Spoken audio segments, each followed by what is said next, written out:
The Kraft Foods Company presents Willard Waterman as the Great Gildersleeve.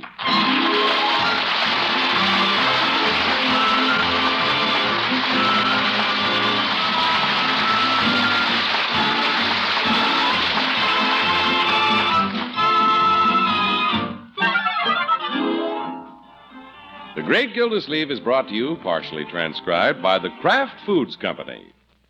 Kraft, makers of the one and only Miracle Whip salad dressing. We say one and only because there just isn't any other salad dressing like Miracle Whip. Miracle Whip is different, and it tastes different. Miracle Whip tastes so good it's become the most popular salad dressing ever created. More Miracle Whip is sold than the next 20 leading brands of salad dressing combined. Try it. Make your salads better tasting with the one and only Miracle Whip.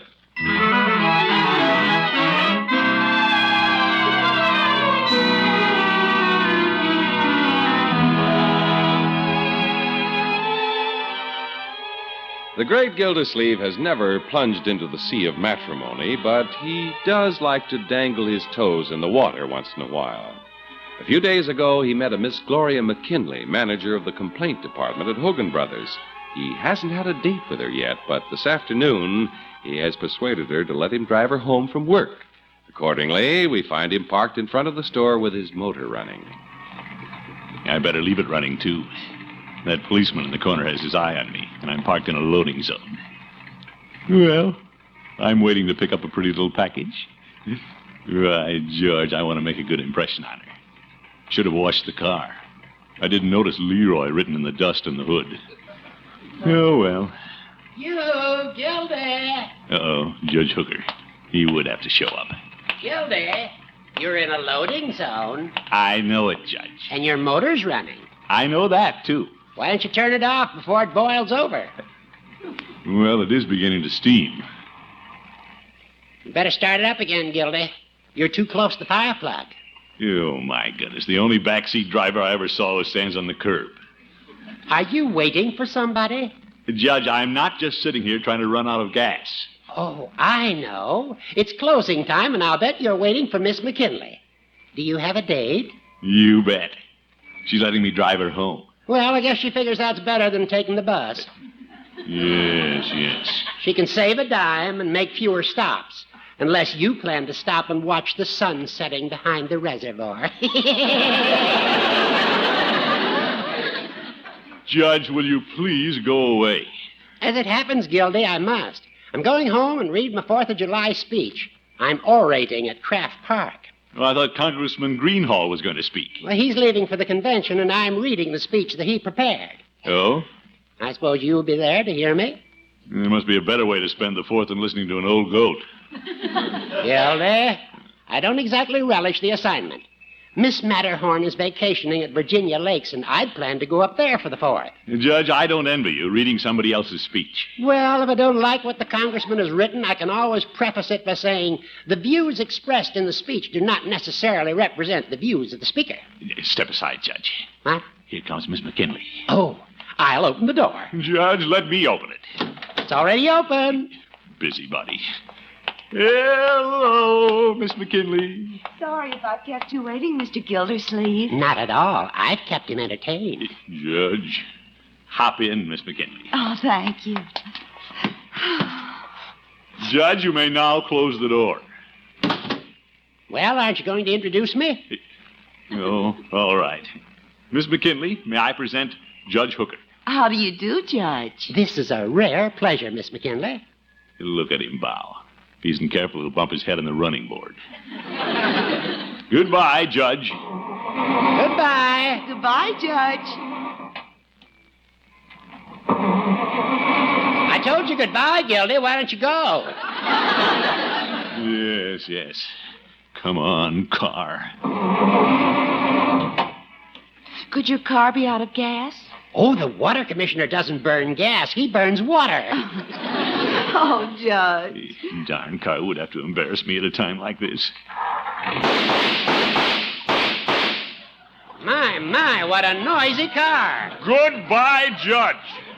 Why don't you bring it to the park on the 4th and we'll use it instead of firecrackers? Courtroom comedian. Is Judge Hooker a friend of yours? He poses as one. Well, all in one afternoon, I've met a distinguished judge, and I'm being driven home by the city water commissioner. Well, Miss McKinley, you'd be riding in a new car if this wasn't election year. You've heard the cracks about freezers and fur coats and stuff like that, I guess. Uh-huh. You men in the public eye have so many things to think about. Well, scarcely a day goes by that I don't think about something. I've always wondered what important men talk about. So have I. Oh! You mean the judge and me? Of course. Oh, you don't have to be so modest, Mr. Gildersleeve. Well, thank you.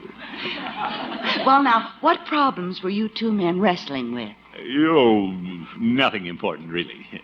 When you came up, we were just discussing the 4th of July speech. Oh, are you going to deliver the speech at the 4th of July celebration? Me? Oh, thrilling. Well, anyway, that's what the judge and I were discussing. And he was asking you to deliver the speech. Well, no, not exactly, Miss McKinley. Originally, our congressman was supposed to make the speech. But he couldn't be here, so he had to ask somebody else. So the congressman himself asked you. Are you a close friend of his, too? Well, I voted for him. He helped put him in office, I mean. How wonderful that he asked you to take his place. What are you going to say in front of all those people, Mr. Gildersleeve? Well, frankly, I haven't given it much thought. I don't suppose that's a problem to an experienced orator like you. Well, you can be sure I'll come up with something. I wonder what I will come up with.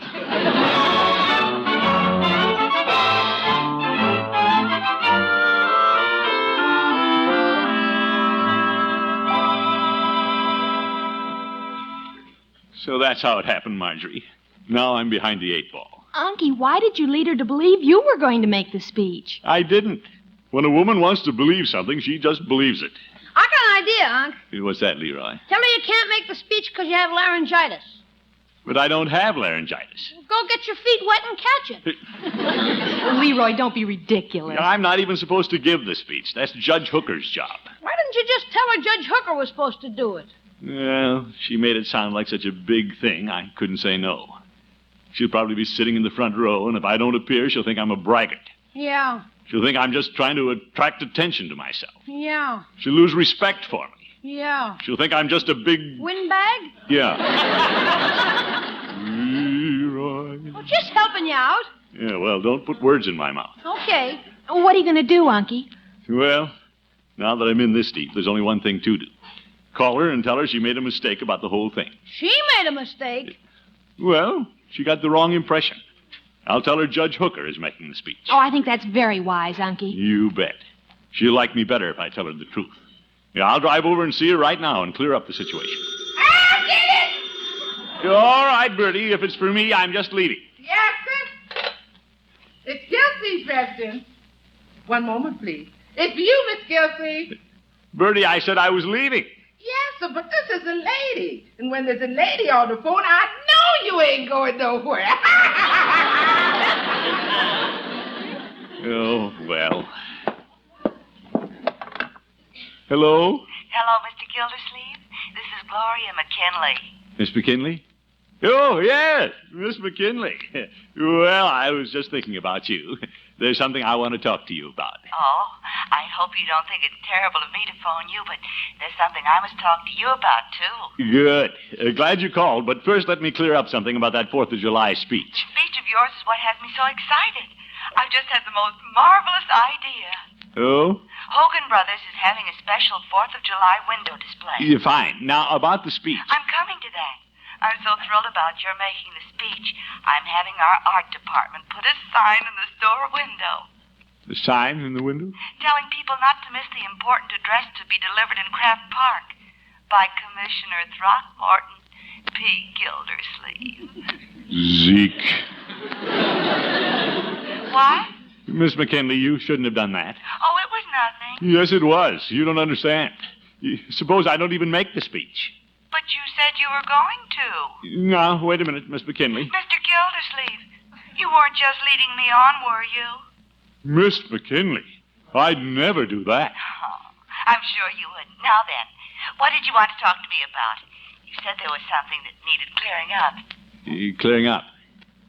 Oh, yes. Well, it's a little cloudy. I hope the weather clears up so I can give that speech. The sun is shining at my house. It isn't shining over here.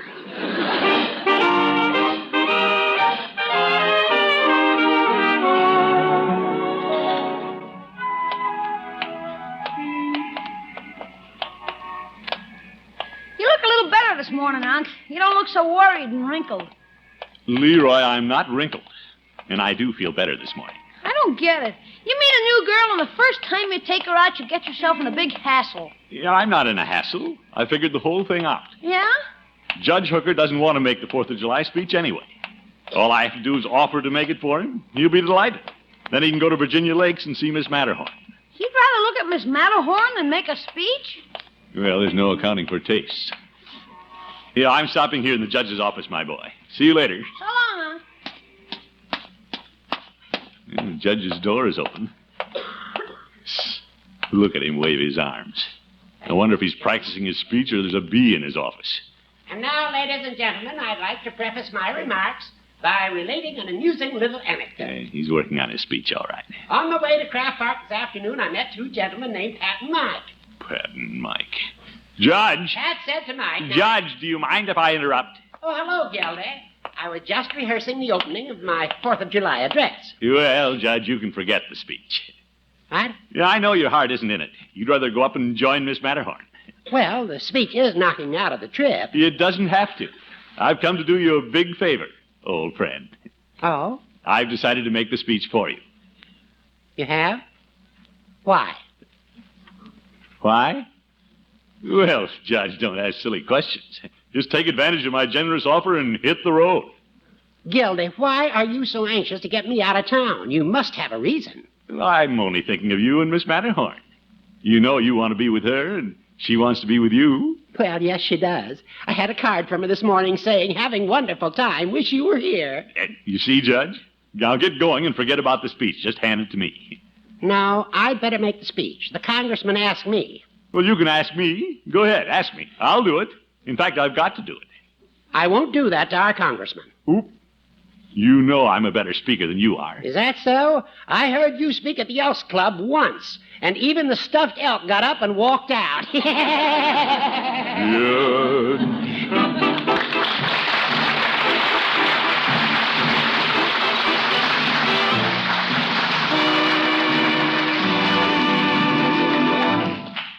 The Great Gildersleeve will be back in just a minute.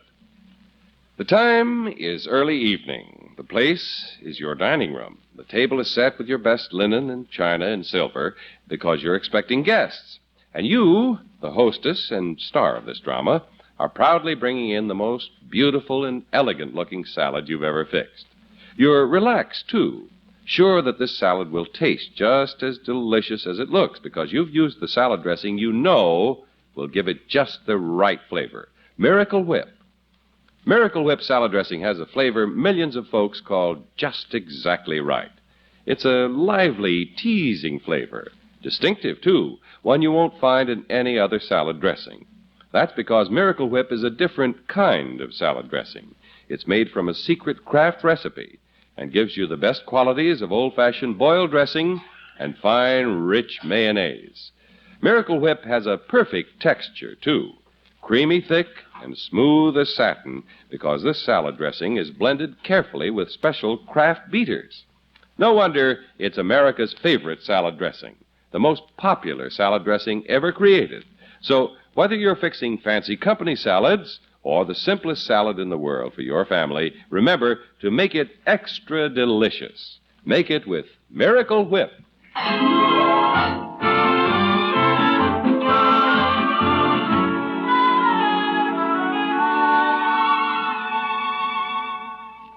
Well, the great Gildersleeve was so anxious to impress his new girlfriend, Miss McKinley, that he was willing to let her believe he was making the important 4th of July address in Kraft Park.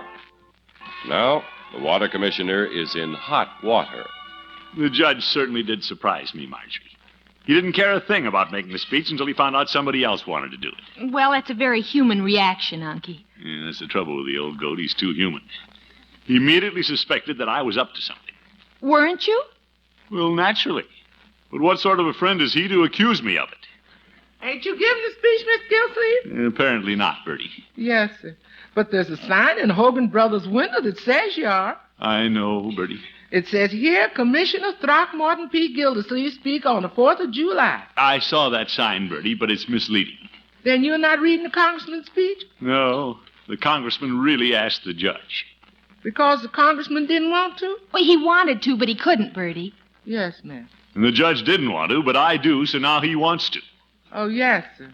I wonder if that speech knows who's going to make it. What do you mean, Bertie? Well, the congressman wanted to make it, but he couldn't, and the judge could and would, but he didn't want to.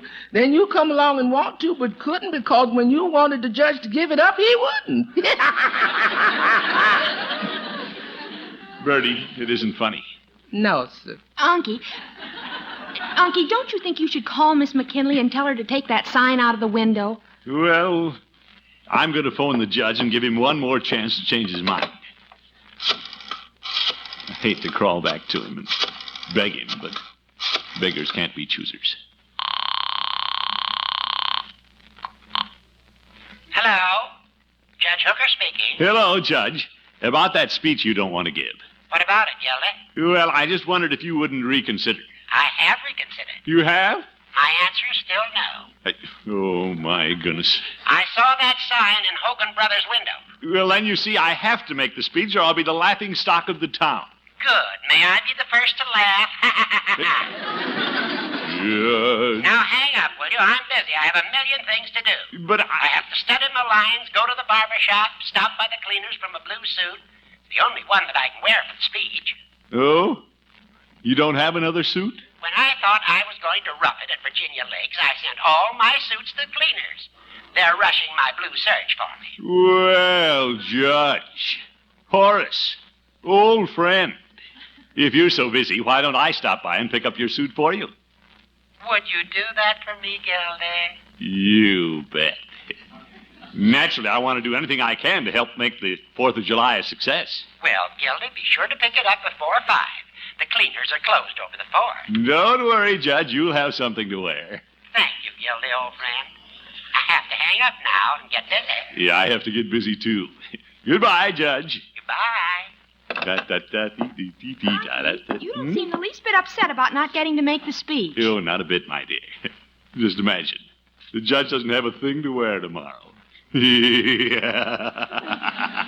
What's so funny? Unky, you are going to pick up the judge's suit, aren't you? Sure. But there could be many a slip between the cleaners and Judge Hooker's house. Bertie! Yes, sir? Is Leroy's little blue suit up in the closet?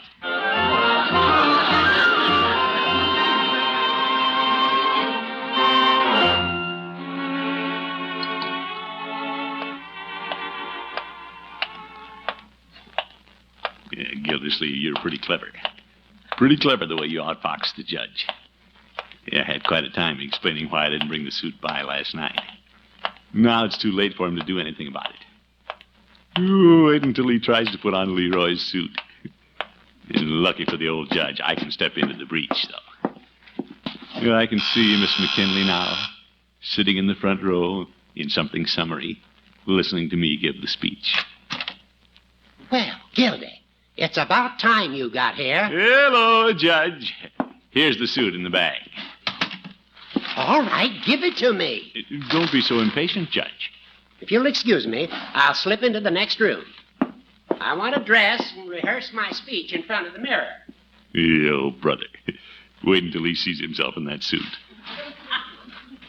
If you hadn't shown up with this suit, I'd have had to leave for Virginia Lakes. I certainly couldn't make the speech in my bathing suit. Well, your barber pole swimsuit covers you pretty well, Judge. I can't see very well in here. Gildy, are you sure this is my suit? It's blue serge. That's funny. Feels awfully small. And maybe you've gained weight, Judge. I might have gained a couple of pounds, but I know I haven't grown this much. Why, the pants cuffs come clear up to my knees. They do? Yeah, everything shrunk. Gildy, come in here and look at this. I'd like to. This is ridiculous. Oh, my goodness. Judge, you can't stand up in public like that. Stand up. I can't even sit down. Judge, don't try it. I can't bend. See? Oh! Leroy's suit.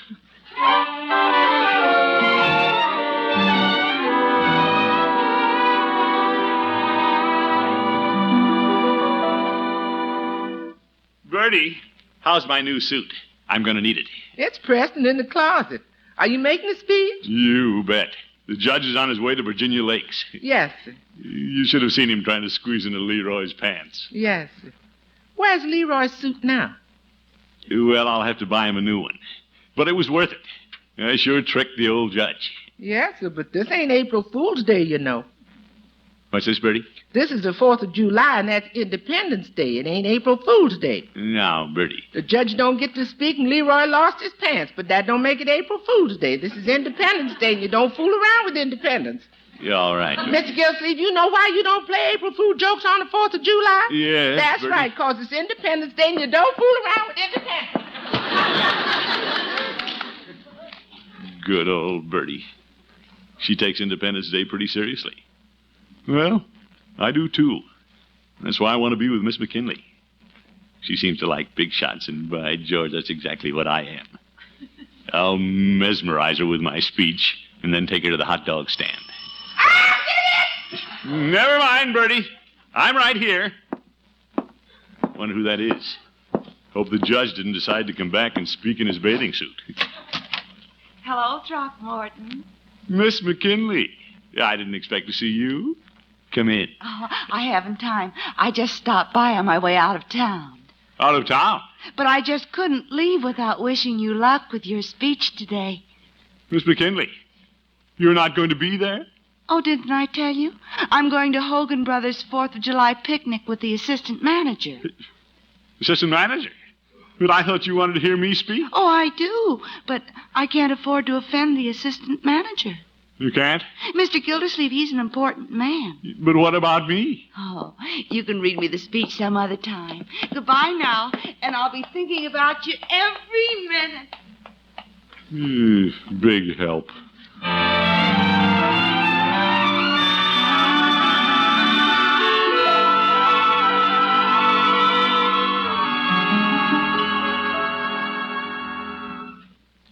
When are you leaving for the park, Unc? Oh, I don't care whether I go or not, Leroy. Somehow my heart isn't in reading the speech. Well, gosh, you sure worked enough angles to get the chance. Now, Leroy, all this is Judge Hooker's doings. What? What a sneaky thing to do. Run off to Virginia Lakes and have the time of his life, toss his old speech in my lap. Get him. Oh, brother. I don't have to make this speech. I'm not trying to impress anybody. Oh, that's right. She ran out on you, didn't she? Leroy. Mr. Gilsleeve, aren't you putting on your new suit? Oh, I don't know, Bertie. It's getting late. I see people heading for Craft Park. I'm going to parade with the Boy Scouts, Unc. Good for you, my boy. I just saw a man in a uniform pass here with a bass drum. There's going to be big doings today. Great. Leroy, I think I'll let you take the speech down and give it to somebody on the committee. Yeah? Who? Well, give it to Mr. Sprague. He likes to be in the limelight. Is this the speech here on the table? What's the speech about? It says freedom. And you ain't going to read it, Mr. Gilsleeve? Bertie, it isn't my job. Congressman Greenhall wrote the speech. It was his job to give it. Yes, sir. And then it was the judge's job. And then they wished the job onto me. Yes, sir. Hey, Unc, says here that freedom is everybody's job. What's that? The speech says the survival of our freedom depends on everybody. Oh? And listen to this. If we want to preserve the liberties we commemorate on this 4th of July, each of us must conscientiously work at being good citizens. Yes, sir. If you want to do anything right, you got to work at it. If you want to be a good cook, you got to work at it. If you want to be a good citizen, you got to work at it. That's true, Bertie. Hey, get a load of this, Unc. Being a good citizen means voting in elections, keeping informed and making our opinions known to our representatives, serving on juries and school boards, and... Unc, how about that time you wiggled out of jury duty? Well, I did get off the jury, but I was serving on the school board at the time. Let me see that speech, Leroy. Sure. Freedom. Represented. This makes a lot of sense. Our American heritage, the rights and liberties which we cherish, must be made an increasingly vital part of our everyday life.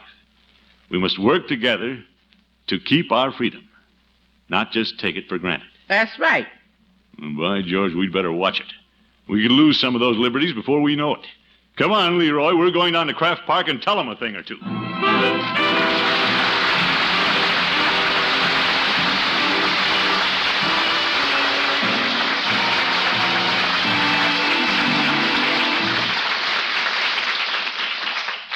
The great Gildersleeve will be with us again in just 30 seconds. Too hot to cook? Make a cool, easy salad main dish and make it really delicious with Miracle Whip salad dressing. And I mean really delicious, because Miracle Whip has such a wonderful flavor, a peppy flavor, a flavor that folks everywhere call just right. It's a different flavor, too, one no other salad dressing has. Try Miracle Whip on the very next salad you make. See how much better tasting your salads are when you make them with the one and only Miracle Whip salad dressing.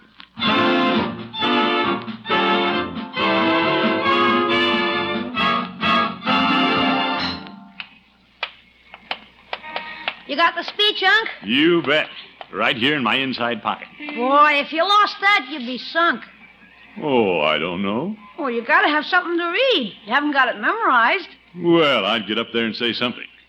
I know a few things, my boy. I've got quite a bit of history right at my fingertips. Yeah? Yes, indeed. Did you know, my boy, that yesterday was the 85th birthday of one of our closest neighbors? Oh, Mr. Bullard? Mr. Bullard, no. It was the 85th birthday of our country's good neighbor to the north, Canada. No kidding. That's right. The United States and Canada have been good neighbors for more years than you could count, working together, each contributing to the prosperity of the other. We have the kind of working friendship that should be a lesson and an inspiration to other countries all over the world. All right, George, let's all wish Canada a happy birthday. Good night, folks.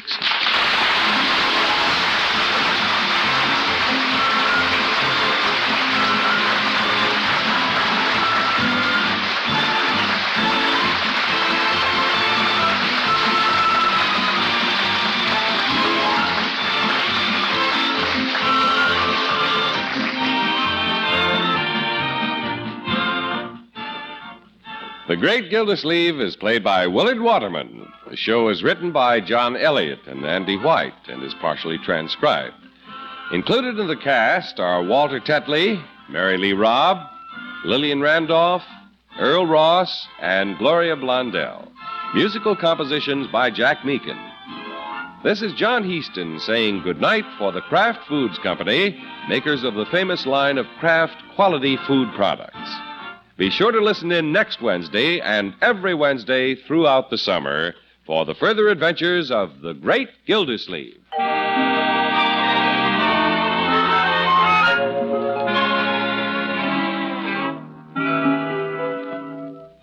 Who likes sandwiches? Just about everyone, when they're made with Miracle Sandwich Spread.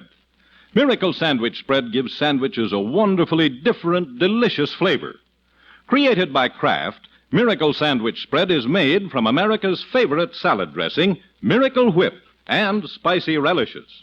For quick, easy, thrifty sandwiches, use Miracle Sandwich Spread alone between slices of bread, or use it along with the meat or cheese sandwich filling you like best.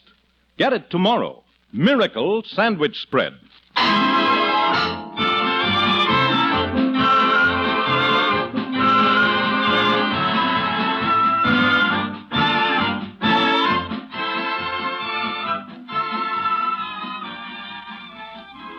Tonight, hear the best of Groucho Marx on NBC.